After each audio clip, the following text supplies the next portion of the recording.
पसंद नहीं आया। मसला ये भी नहीं कि तेरे खुलूस में कमी है, मसला ये भी नहीं कि ये हमारे शायान शान नहीं। इब्राहिम मसला कुछ और है, उस मसले को समझे। इब्राहिम मसला ये है कि हम ये खाना खा नहीं सकते क्योंकि हम फरिश्ते हैं, हमें भूख नहीं लगती। गुजारिश मेरी समझ आ रही है? हम फरिश्ते हैं, मिलके मिलके नारे हाय दरिया, हम फरिश्ते हैं।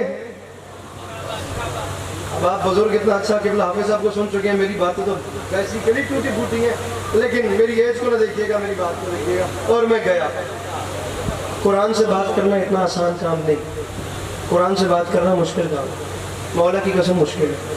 लेकिन कुरान से बात करने का रिस्क अहले मिंबर इसलिए लेते हैं क्योंकि जिस दिन से हमारे भाइयों ने कहा कि बस हमें कुरान काफ़ी है, उस दिन से हमने भी ठान लिया है कि अली की विलायत साबित करनी है तो कुरान से करनी। जनाब जिब्राइल जनाब इब्राहिम से कह रहे थे मुझे पहचाने, मैं इंसान नहीं, मैं फरिश्ता हूँ। इब्राहिम मुझे पहचाने, मैं ये खाना खा नहीं सकता, मुझे भूख नहीं लगती क्योंकि मैं फरिश्ता हूँ। जी मैं झोली फैला के कह रहा हूँ, मजमा अगले जुमले की कीमत देवे थे, मैं राजी यहाँ सलाम करके वहदा पे। जनाब जिब्राइल जनाब इब्राहिम से कह रहे हैं मुझे पहचाने, मैं फरिश्ता हूँ, मैं इंसान नहीं। शिया सुन्नी भाइयों कुछ समझ में आया? तारीख कहती है जब इब्राहिम जैसा नबी बशरी लिबास के अंदर जिब्राइल के नूर को नहीं पहचान सका तो ये बंदे उनके नूर को क्या पहचानेंगे जिनके दर पे जिब्राइल नौकरी करने आता। गुजारिश मेरी समझ आ रही है? मेरे साथ बात शुरू हो गई है। ये उनके नूर को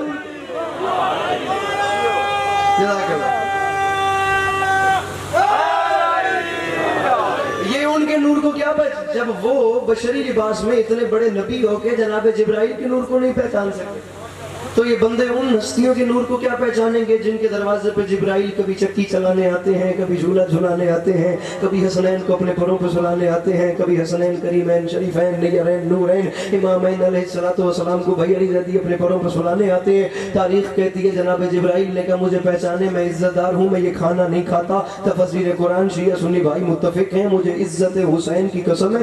कभी आपने पहचान के देखा? इब्राहिम अलैहिस्सलाम किसी आम नबी का नाम है? किबला खुदा के घर के मेहमान, हज के मनासिक बताने वाले, नमाज का तरीका बताने वाले, बैतुल्लाह के तामीर करने वाले, जद्द अंबिया, जद्द इसहाक, जद्द इस्माइल, जद्द याकूब, जद्द यूसुफ, इतने बड़े नबी का वो बंदा मजलिस से आया ही नहीं। जरा समझ के भाई अली रज़ी हज़रत जैसी इतने बड़े नबी के पास जनाब जिब्राइल गए और टाइटल है इज्जतदार। कुरान कह रहे इज्जतदार मेहमान बन के गए और गुजरात वालों इतने इज्जतदार बन के गए कि जिब्राहिम से कहते हैं मैं इज्जतदार हूँ, तेरा ये खाना नहीं खाता। वहां इज्जतदार बन के पका पकाया खाना ठुकरा के चला। और यही जिब्राइल जब हुसैन की अम्मा के दर पे आया, यहाँ इसने दस्तक दी, अंदर से फिजाने का कौन? बाहर से आवाज आई भूख लगी है मिस्कीन रोटी लेने आया। भूख हाथ नीचे न करना, हाथ बुलंद रखने में बात करनी है। भूख लगी है मिस्कीन रोटी लेने आया है, वहां ठुकरा के चला गया, यहाँ आके खुद मांग रहे, फैसला हो गया। हाजरा के हाथ की रोटियां और है, फातिमा के हाथ की रोटियां और। समझ आ रही है मेरे सामने? कहाँ ठुकरा के चले गए बड़ी जल्दी, कहाँ ठुकरा के चले गए जरा। तो पता चला जनाब हाजरा सल्लल्लाहु अलैहा के हाथ की रोटियां और हैं और जनाब सैयद कौनैन सल्लल्लाहु अलैहा के हाथ की रोटियां और हैं। मुझे इज्जत हुसैन की कसम, मुझे के पीके तक जाना है, टैक्सला से भी आके। मेरा सफर इतना लंबा है, वरना अभी दिन खड़ा है। इज्जत हुसैन की कसम में बहुत नालायक तालिब इल्म, इंतहाई अनपढ़ तालिब इल्म हूँ, लेकिन मिंबर पे कह रहा हूँ कि सिर्फ बीबी के हाथ की रोटी पे बात शुरू हो गई ना तो अभी दिन खड़ा हुआ है, जुल्फ़े शब कमर तक आ जाएगी, बात खत्म नहीं होगी। पता नहीं आप क्या फैसला करें।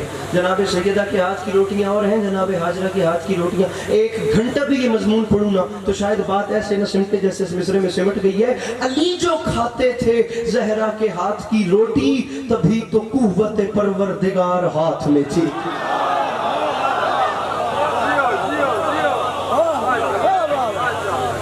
अहले सुन्नत भाइयों के मजहब में आसमान से बड़ा नाम है शाह वलीउल्लाह मुहद्दिस देहलवी। उनके बेटे हैं शाह अब्दुल अजीज मुहद्दिस देहलवी। उन्होंने अपनी तफसीर अजीजी में लिखा सूरह दहर की कुछ आयात को लेकर। कुरान कह रहा है वयुतइमून अत्वाम अला हुब्बिही मिस्कीनम व यतीमम व असीरा। 3 दिन तक ये दस्तक का सिलसिला चलता रहा और अहले बैत के घर से 5 रोटियां जाती रही। और पहले दिन पता चला कि मिस्कीन आया, दूसरे दिन पता चला असीर आया, तीसरे दिन पता चला यतीम आया। ये 3 दिन तक मांगने वाले आते रहे और रोटियां जाती रही। शाह अब्दुल अजीज मुहद्दिस देलवी अहले अब शिया, अब भी ना बोले तो उनकी मर्जी है, अहले सुन्नत आसमान से बड़ा नाम है उनके मजहब में। उनकी आलिम दीन ने यहाँ तक लिख दिया कि मैं पूरे दावे से कहता हूँ 3 शामों तक रसूल अकरम सल्लल्लाहु अलैहि वसल्लम की बेटी की चौखट पे मिस्कीन, यतीम और असीर बनकर मांगने वाले मदीने के सवाली भिखारी नहीं थे, बल्कि जन्नत के फरिश्ते बताते थे ज़हरा से मांगना बिदअत नहीं होती। बड़ी जल्दी बड़ी जल्दी बड़ी जल्दी बड़ी जल्दी अली भाई मिसरा जुमला बहुत आसान था, शेर पे शेर पढ़ना मौला की कसम, लेकिन अब बात छिड़ पड़ी है इस तरफ। हुसैन की मां से मांगना बिदअत नहीं। अच्छा मुझे देखिए, मेरे मालिक, मेरे खालिक, मेरे पालने वाले 14 के खालिक। अब इसके ऊपर बात है, वो खालिक जिसे 14 मासूमीन सजदा करके फख्र महसूस करते, ये ना ऐसे ही बयान की जाता है ना। मेरे मालिक पहले दिन तो जनाब जिब्राइल आ गए, पता चल गया इस घर की शान क्या है। ये दूसरे दिन फिर फरिश्ता क्यों आया, तीसरे दिन फिर क्यों आया, आवाज तो इसलिए ये जो दूसरे दिन आया इसका नाम बता। मैंने कहा शिया सुन्नी उलमा मुत्तफिक हैं, दूसरे दिन आने वाले का नाम मीकाईल है। आवाज तौहीद, इसका काम क्या है? मैंने कहा मेरे मालिक इसके हाथ में रिज्क का पैमाना है, ये तेरे 18,000 आलमीन में रिज्क तकसीम करता है। भाई अली ज़ैदी ये बंदा घर तो के मजलिस आए नहीं जरा सुन के समझ के हाथ नहीं कहता। मेरे मालिक नाम मीकाईल है, हाथ में रिज्क का पैमाना है, तेरे 18,000 आलमीन में हर सुबह ये रिज्क तकसीम करता है। ये अली के दर पे क्या कर रहा है? आवाज तौहीद, मैं भी तुझे अपनी किबरियाई की तन्हाई से समझा रहा हूँ। जो कहते हैं अली से न मांगो, उन्हें कहता हूँ तू मदीने में देख तो सही, जो जमाने को बढ़ता है वो पहले अली से मांगता है। जो नहीं बोला वो नहीं आया मदरस में। हाथ बोला तो मिल के नारा हाँ भाई। जो जमाने को बांटता है, जो जमाने को बांटता है, भाईजान हाथ खोले अल्लाह की कसम है, इतना सोच में बड़ी जल्दी बैठ रहा था। जो जमाने को बांटता है वो पहले अली से। 3 दिन तक आने वालों का सिलसिला चलता रहा और 3 शामों तक 5 करके 15 रोटियां पंजतन पाक की चली। तकरीबन 2 साल पहले स्कॉटलैंड का एक शहर है एडिनबरा, स्कॉटलैंड का बिल्कुल ग्लासगो के साथ है। वहाँ मजलिस हो रही थी, 24 और 25 गालिब आए इसी मुहर्रम की मजलिस थी, यही डेट्स थी। अरबईन हुसैनी पे मैं बात कर रहा था क्योंकि यकम सफर से काफिले जा रहे थे। मालिक आप सबको नजर से करबला पैदल मशी नसीब कर। अच्छा अब वो सिलसिला जारी था और उस पर करबला पे मैं बात कर रहा था कि साइंस हैरान है, जियोग्राफिक परेशान है। बैनुल हरमैन और हरमैन में 25 लाख बंदे की जगह है, 4 करोड़ आया कैसे?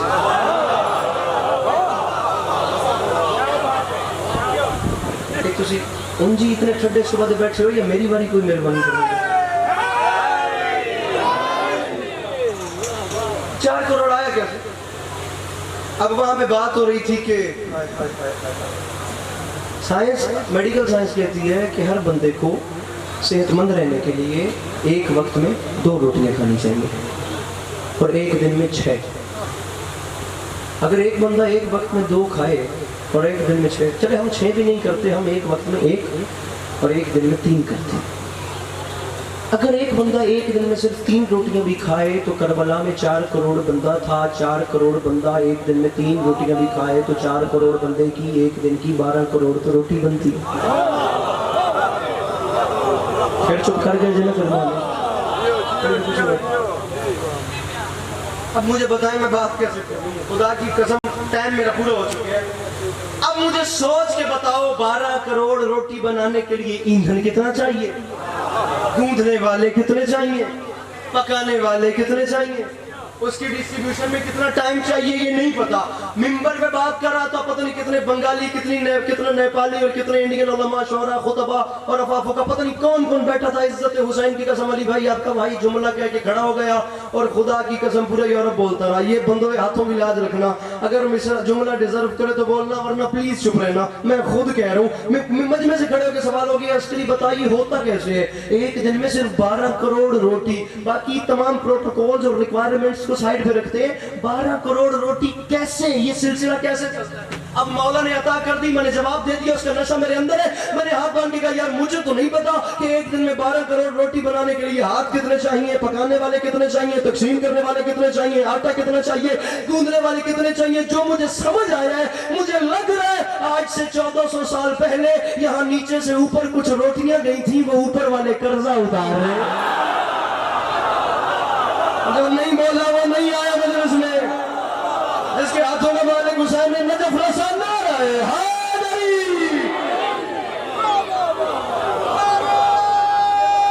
सारी कोई गाली भी सुनो, शायरी तो चलती रहती है, बात भी सुनिए। कुछ रोटियां गई थी, वो ऊपर वाले कर्जा उतार। मैं दाद दे तो एक शेर सुनाओ।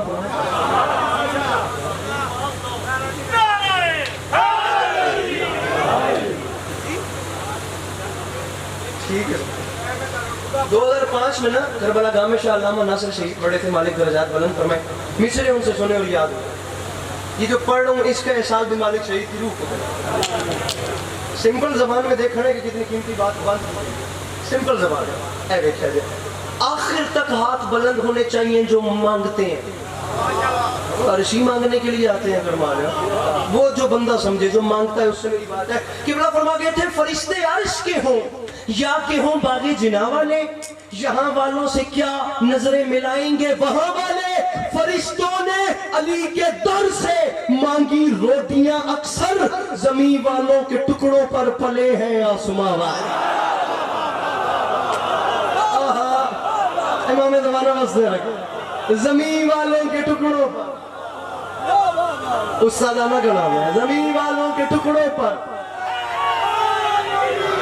रोटियां गई। मसाइब नहीं पढ़ूंगा, फजाइल पे छोड़ जाऊंगा। रोटियां गई है 15, 3 शाम को। असल मसला यह है कि हमने दाद और मातम तक तमाम चीजें महदूद कर दी। दाद भी होगी जहाँ मेरे मौला का नाम आएगा, चेहरे खिलेंगे भी, नारे भी लगेंगे। जहाँ मजलूम का जिक्र होगा वहाँ गिरिया भी होगा, वहाँ मातम होगा। कोई चीज़ रोक नहीं सकती। लेकिन ये इन चीज़ों को इमाम बारगाह तक महदूद ना करें। दर से हुसैन कुछ और है। मैं मिंबर को यही गुजारिश करूँ, अपने साथ लेकर जो कैफियत फर्श मजलिस में होती है ना, ये कैफियत तारी रहनी चाहिए। मेरे मासूम से सवाल हुआ था, पता कैसे चलेगा नमाज पढ़ते हैं कबूल है या नहीं? मेरे मासूम ने फरमाया था नमाज पढ़ने के बाद देख लेना, अगर नमाज पढ़ने के बाद और पहले की ज़िंदगी एक जैसी है तो नमाज पढ़ने का फ़ायदा ही कोई नहीं। अगर मजलिस से उठ के जाने के बाद पहले वाली ज़िंदगी एक जैसी है तो आप नहीं आए, नाराज़ नहीं होइएगा, खुदा का वास्ता। अगर एक बात करूँ तो इसे साथ भी लेकर जाइएगा। बेशक इस साथ दाद भले ना दें। रोटियाँ 15 गई हैं और आयात आई है 30। मेरे मालिक तेरा वादा है मैं 10 दुनिया में 70 आखिरत देता हूँ। अली भाई 10 नज़में भी पढ़ूंगा, नज़म तो नज़म 10 भी पढ़ दूंगा। इस एक जुमले का अदा नहीं होता। ये बानिया दी काल में कितनी बड़ी कटा मुझे लगे जाके मैं पढ़ लिया। मौला हमेशा अपने ज़माने से रखने। जुमला रोटियां 15 आयात 30।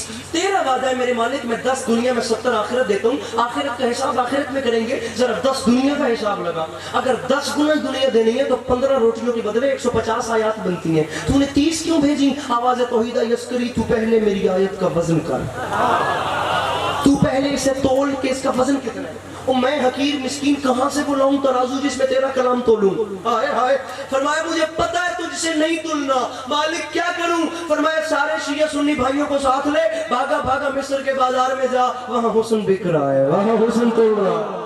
मैंने सबको साथ लिया, मैं भागा भागा मिस्र के बाजार में गया। अली भाई मैंने अजीब मंजर देखा। बिकने वाले का नाम है हुस्न यूसुफ, जिसके हुस्न की दुनिया कसमें खाती, जिसे चांद सूरज सितारे सजदा करते। खरीदने वाले हैं अजीज मिस्र, कहाँ के नाम के सहरा, तलिस में ख्वाब जुलेखा उदा में पर्दा फरोश, 1000 तरह के किस्से सफर में होते। इज्जत हुसैनी भाइयों ने अपनी तरफ से मार दिया, गुलाम बना के फरोख्त कर दिया। वहाँ केनान के सहरा से उठ के तकदीर मिस्र के बाजार, और फिर कैद, और कैद से कहाँ अजीज मिस्र का रुतबा। तारीख कहती है एक तरफ अल्लाह के नबी बैठा है, दूसरी तरफ जनाब यूसुफ से भी कई गुना वजनी खजाने अजीज मिस्र ने दूसरे पलड़े में रखवा के। घमंड था इतना, तारीख कहती है तोल के खरीदना चाहता था अल्लाह की हुज्जत को। कहता है उठाओ तराजू, तराजू उठाया गया, अजीज मिस्र का चेहरा उतर गया। तारीख ने पहली बार देखा हुस्न और खूबसूरती खजाने और दौलत से बढ़ गई, जाज़िबियत बढ़ गई, दौलत पीछे रह गई। हुस्न बढ़ गया, खजाने पीछे रह गए। खजानों का पलड़ा हवा में, हुस्न यूसुफ का पलड़ा भारी। इंजी चुप रहो तो कि नसीम साहब का एक और जुमला सुन के मुस्कुरा दे आया था, मैं चले आ। ये तो अस्करी कह रहे हैं अजीज मिस्र का चेहरा उतर गया। किबला नसीम साहब फरमाते थे उस वक्त की बादशाहत के उतरे हुए चेहरे पर उस वक्त की हुज्जत को तरस आ गया। शाला मेरे को टाइम होता तो थोड़े को मैं दाद खूंदा कर मार हूं गल भी तो मैं औखी छेड़ बैठा। इधर आ जरा, क्यों उतर गया तेरा चेहरा, क्यों उतर गया? उसने कहा सरकार खरीदना चाहता हूं। फरमाया खरीद। उसने कहा वजन ही नहीं कर पा रहा। फरमाया क्यों? उसने कहा खजाने लुटवा बैठा हूं। फरमाया क्या याद करेगा कि इस करीम से तेरा पाला पड़ा था, मुझे कागज कलम दवात ला दे। कागज कलम दवात आए, जनाब यूसुफ ने हाथ की ओट में कलम से कागज पे चंद कलिमात लिखे, कलिमात लिख के उसे फोल्ड किया, फोल्ड करके पर्ची बनाई। पर्ची, मेरे कैमरामैन मोहतरम अगर बैठे हैं तो कैमरा फेर के मुझे बंदा बताइएगा जो समझ के अब हाथ नहीं उठाता। पर्ची बना के फरमाते एक छोटा सा काम कर, उतार खजाने, रख ये पर्ची पलड़े में और उठा दे तराजू। कि बोला खजाने उतारे गए, पर्ची रखी गई, उठाया जो तराजू, मंजर ही बदल गया। अब हुस्न यूसुफ हवा में, एक पर्ची का पलड़ा भारी हो गया। हुस्न हवा में चला गया कि बोला मुझे आखिर तक हाथ बढ़ना चाहिए जो समझे। पर्ची का पलड़ा भारी हुआ, हैरानी के समंदर में गर्क और शर के अजीज मिस्र कि बोला दौड़ा दौड़ा के तराजू पे गिरा।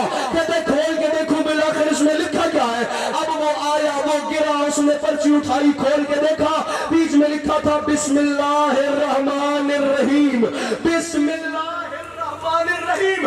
हैरान लोग कहते बस नबी होके बिस्मिल्लाह में तुल गया। यूसुफ ने मुस्कुरा के कहा रहा ना तू भी वही काफिर का काफिर, और मैं बिस्मिल्लाह में नहीं तुला, बे के नुक्ते में तुल गया।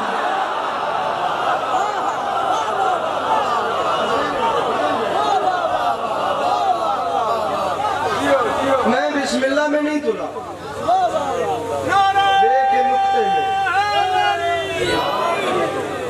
ज़माना आपको सलामत रखे। मेरे से की नौकरी हो गई, 4 लाइनें पढ़ के मेंबर छोड़ रहा हूँ, जिंदगी बाकी मुलाकात मुझसे राजी रहे। मौला कभी किसी का मोहताज न करें। सामईन मिसरा एक पढ़ रहा हूँ और जा रहा हूँ, सिर्फ 4 मिसरे सुनिए मौलाना बिलाल काज़मी साहब के। कभी कभी ऐसा होता है कि जुमला एडजस्ट करके तरतीब दे के लफ्ज़ का रब्त आपस में मिलाकर मिसरा बनता है, मिसरे से शेर बनते हैं। लेकिन कभी कभी ऐसा होता है कि मौला पूरा मिसरा ही उतार देते हैं बतौर खास। पहला आपकी मर्जी का, दूसरा जैसे मिसरा डिजर्व करे। सामईन मिसरा है कि मुझे वो अक्ल का अंधा समझ नहीं आता जिसे गदीर का मौला समझ नहीं आता। अब ये जो मैंने 15 मिनट की नसर की है ना, ये इस मिसरे के लिए खुदा रहा इसको जाया न कीजिएगा। ये जितनी मैंने बात की है बाजार मिस्र को लेकर, मुझे वो अक्ल का अंधा, खुदा ना खास्ता कोई बंदा जबर भी करे अपनी तबीयत पे तो उसे मैं दावत दे रहा हूँ, अगर उसका जबर टूट जाए तो वो जरूर दुआ करे, अगर जबर न टूटे तो मैं यही मिंबर छोड़ दूंगा। मुझे वो अक्ल का अंधा समझ नहीं आता जिसे गदीर का मौला समझ नहीं आता। और ये मेरे शहर का हाफिज भी कैसा हाफिज है, किताब याद है नुक्ता समझ नहीं आता।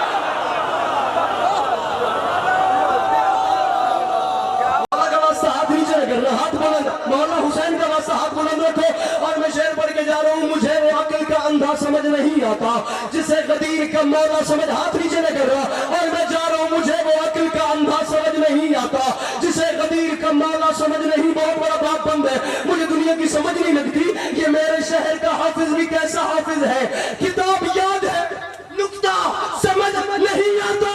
और शेर फलक से दुम्बे का आना समझ तो आता है, अली का अर्श पे जाना समझ नहीं आता। बोल सकते हो मेरे के नारे हैदरी।